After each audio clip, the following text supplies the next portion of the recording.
दया समुद्रो दुर्तितापहारी तुरंत संताप निवारकारी स्वपाद भक्तस्य भवब्धितारी चिदंबरो में भवतु प्रसन्न। नमस्कार।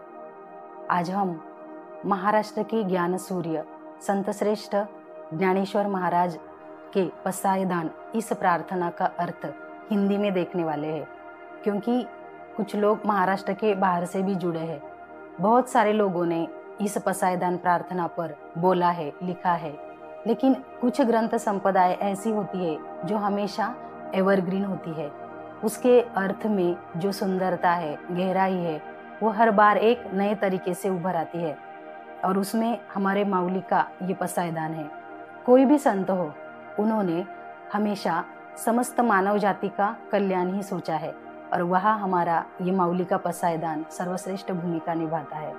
संत ज्ञानेश्वर रचित ज्ञानेश्वरी इस ग्रंथ का समापन उनके पसायदान इस प्रार्थना से होता है। अपने जीवन में इतना बड़ा कार्य करके ईश्वर के पास खुद के लिए कुछ भी नहीं मांगा है। जो कुछ भी मांगा है वो समस्त विश्व कल्याण के लिए ही मांगा है। इतना बड़ा हृदय, इतना बड़ा मन एक माँ का अपने बच्चों के प्रति ही हो सकता है, इसलिए तो हम उन्हें माऊली यानी माँ कहते हैं। प्रार्थना की शुरुआत में वो कहते हैं, आता विश्वात्मके देवे एने वाग्यज्ञे तो शावे तोषो निमज द्यावे पसायदान है। हे विश्वात्मक ईश्वरा, आप मेरे इस वाणी रूप यज्ञ से संतुष्ट होकर मुझे पसायदान दीजिए, प्रसाद रूपी दान दीजिए। और इस प्रसाद रूपी दान में वो ईश्वर से क्या मांग रहे हैं? जे खड़ांची व्यंकटी सांडो तया सत्कर्मी रतिवाड़ो भूताम परस्परे पड़ो मैत्र जीवांचे। बुरे लोगों में जो बुराई है वो नष्ट हो जाए। उन्होंने ऐसा नहीं कहा कि बुरे लोग ही नष्ट हो जाए, दुष्टों का नाश हो जाए। सिर्फ उनमें जो बुराई है वो नष्ट हो जाए और वो अच्छे कर्म यानी सत्कर्म करने में प्रवृत्त हो जाए, और सभी प्राणी मात्र में मित्रत्व की भावना बढ़े, स्नेह बढ़े, प्यार बढ़े।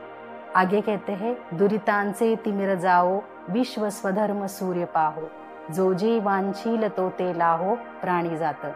जो पापी दुर्जन है उनका अज्ञान रूपी अंधकार नष्ट हो जाए और इस समस्त विश्व में, समस्त जगत में स्वधर्म रूपी सूर्य का उदय हो जाए और समस्त प्राणी मात्र की हरेक मंगल इच्छाएं पूरी हो जाए। आगे कहते हैं, वर्षत सकळ मंगळी ईश्वर निष्ठांची मांदियाळी अनवरत भूमंडली भेटतु तया भूता। सभी प्रकार के मंगल का वर्षाव करने वाले ईश्वर निष्ठ संत इस भूतल पर अवतरित होकर सभी प्राणी मात्रों को मिले। और आगे इस ईश्वरनिष्ठ संतों के बारे में वो क्या कहते हैं, चला कल्पतरुण से आरव चेतना चिंतामणीचे गाव बोलते जे अर्णव पीयूषाचे। ये जो संत है वो कल्पतरुण के बगीचे है, इच्छित देने वाले सज्जन है, और वो चेतना रूपी चिंतामणि रत्नों के गांव है, अमृत के बोल बोलने वाले सागर है। और इन संतों के बारे में आगे और क्या कहते हैं, चंद्र में जे अलांछल मार्तंड जे तापहीन ते सर्वाही सदा सज्जन सोयरे होतु। कोई भी दाग ना हो ऐसे निर्मल चंद्रमा की तरह है ये संत, वो तापहीन सूर्य की तरह है, और ऐसे संत सज्जन सभी प्राणी मात्रों के मित्र बने, सखा बने। आगे कहते हैं, किंबहुना सर्वसुखी पूर्ण होऊनि तिन्ही लोकी भजिजो आदि पुरुषी अखंडित।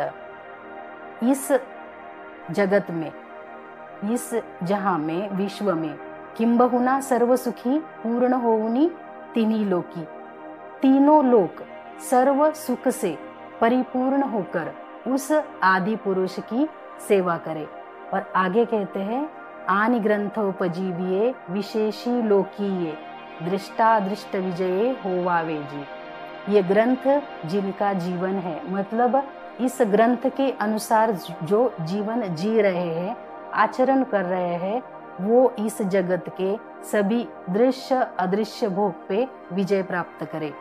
और ऐसा पसायदान मांगने के बाद अब विश्वेश्वर देव उन्हें क्या कहते हैं, एत मणे श्री विश्वेश्वराहो हाव होईल दान पसाओ, एने वरे ज्ञान देओ, सुखिया जाला। विश्वेश्वर श्री गुरु निवृत्तिनाथ इसके ऊपर कहते हैं कि तुम्हें ये पसायदान मिलेगा। और उनके ऐसे कहने के बाद ज्ञानदेव सुखी हो गए। कितनी गहराई है इन विचारों में। इतना व्यापक विचार कोई सामान्य व्यक्ति नहीं कर सकता। उन्होंने अपने ज्ञानेश्वरी इस ग्रंथ में ये भी कहा है कि ये हे विश्वची माझे घर, यानी ये पूरा विश्व ही मेरा घर है। तो ये माऊली का जो पसायदान है ये विश्व बंधुत्व के लिए है, समस्त प्राणी मात्रों के कल्याण के लिए है, जगत में स्वधर्म रूपी सूर्य के उदय के लिए है, बुरे लोगों की बुराई नष्ट होकर वो अच्छे कर्मों में प्रवृत्त हो जाए इसलिए है, सभी प्राणी मात्रों को संत सज्जन मिले, अच्छे लोग मिले इसलिए है। हम हमेशा कहते हैं कि एक सच्चे दिल से की हुई जो प्रार्थना है वो ईश्वर सुन लेते हैं। अगर हर एक व्यक्ति इस वर्ल्ड वेलफेयर, वर्ल्ड पीस, विश्व शांति, विश्व कल्याण की कामना एक साथ करता है तो यूनिवर्स में इतने सारे पॉजिटिव वाइब्रेशन जाते हैं, तो law of attraction works here. तो क्या होगा, समस्त मनोकामनाएं पूरी होगी और वो मनोकामनाएं पूरी करने वाला विश्वेश्वर विश्वात्मक देव ही है, जो इस पूरे यूनिवर्स में, ब्रह्मांड में चेतना रूप से विराजमान है। बस हमें उन्हें जानने की जरूरत है, एक सच्ची प्रार्थना की जरूरत है। माऊली का ये पसायदान हमें आगे बढ़ाना है। जाति भेद, धर्म भेद, ये सब भेदभाव भूलकर, इन सब से परे होकर हमें विश्व बंधुत्वता की जो भावना है उसको आगे बढ़ाना है। आजकल समाज में हालात बिगड़े हुए हैं, यहाँ तक कि आदमी को जीने का भी डर लग रहा है। खुद अशांत है, वो विश्व शांति की प्रार्थना कैसे करेगा? खुद सुखी नहीं है, वो विश्व का सुख कैसे चाहेगा? सगे भाइयों में बंधुता नहीं रही, वो विश्व बंधुत्व की कामना कैसे करेगा? बुरे कर्म अच्छे लगने लगे हैं तो वो संत सज्जनों का, यानी अच्छे लोगों का संग कैसे चाहेगा? धर्म को मानने को ही तैयार नहीं, तो माऊली के इस स्वधर्म रूपी सूर्य का उदय कैसे होगा? ऐसे बहुत सारे प्रश्न हैं जो चिंतनीय है। इसलिए आज सही मायने में माऊली के इस पसायदान की जरूरत है। माऊली का ये पसायदान का अर्थ बताने का एक छोटा सा प्रयास किया है। वाणी के ये शब्द माऊली के चरणों में समर्पित करती हूँ। आगे के वीडियो में एक नए आध्यात्मिक विषय के साथ फिर मिलेंगे। रामकृष्ण हरि।